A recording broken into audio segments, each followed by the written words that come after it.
Chapter 28. Old Goose. Ordinarily, the forest animals would have run away from the monster, but they were awfully curious why she was carrying a hatchling on her shoulder. And once Roz explained the situation, the animals actually tried to help. A frog pointed Roz up to the squirrels. A squirrel recommended that she speak with the magpies, and then a magpie sent them over to the beaver pond rather. The ground grew soggier, the grass grew taller, and soon the robot and the gosling were looking across a wide, murky pond. Dragonflies buzzed through the reeds, turtles sunned themselves on a log, schools of small fish gathered in the shadows, and there, floating in the center of the pond, was an old gray goose.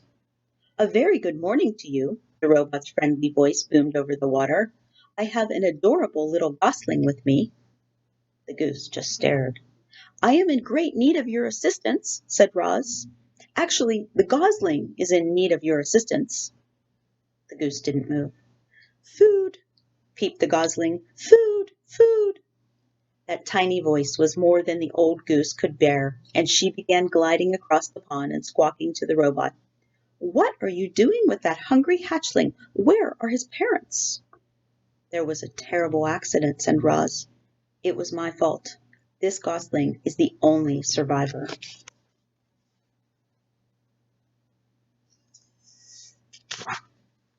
"There was a terrible accident. Why does your voice sound so cheerful?" The goose flapped her wings. "Are you sure you didn't eat his parents?" "I am sure I did not eat his parents," said Roz, returning to her normal voice. "I do not eat anything, including parents."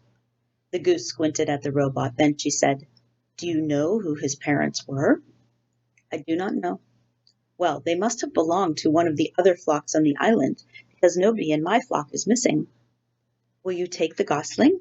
"I most certainly will not," squawked the goose. "I can't take in every orphan I see. You say this is your fault? It seems to me it's up to you to make things right." "Mama, Mama," peeped the gosling. "I have tried to tell him that I am not his mother," said the robot, "but he does not understand." "Well, you'll have to act like his mother if you want him to survive." There was that word again, act.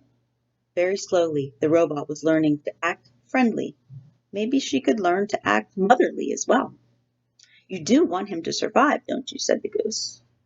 "Yes, I do want him to survive," said the robot, "but I do not know how to act like a mother." "Oh, it's nothing. You just have to provide the gosling with food and water and shelter. Make him feel loved, but don't pamper him too much.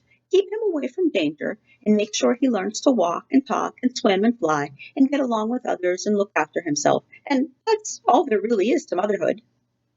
The robot just stared. "Mama, food," said the gosling.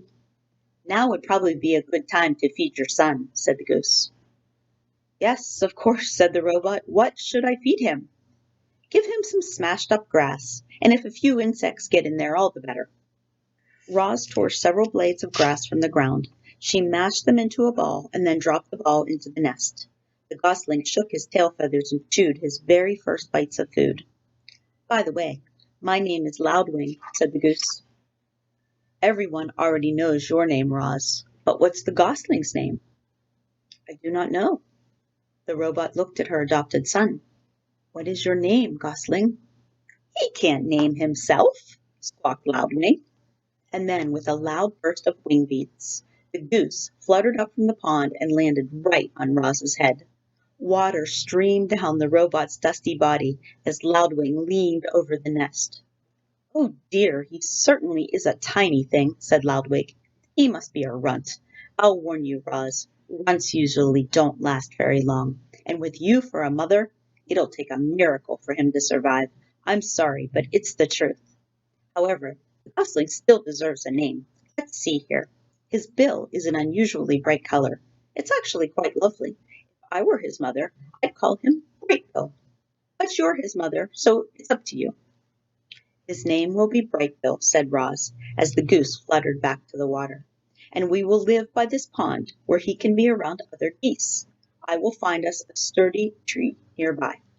"You will do no such thing," The goose flapped her wings. A tree is no place for a gosling. Brightbill needs to live on the ground like a normal goose.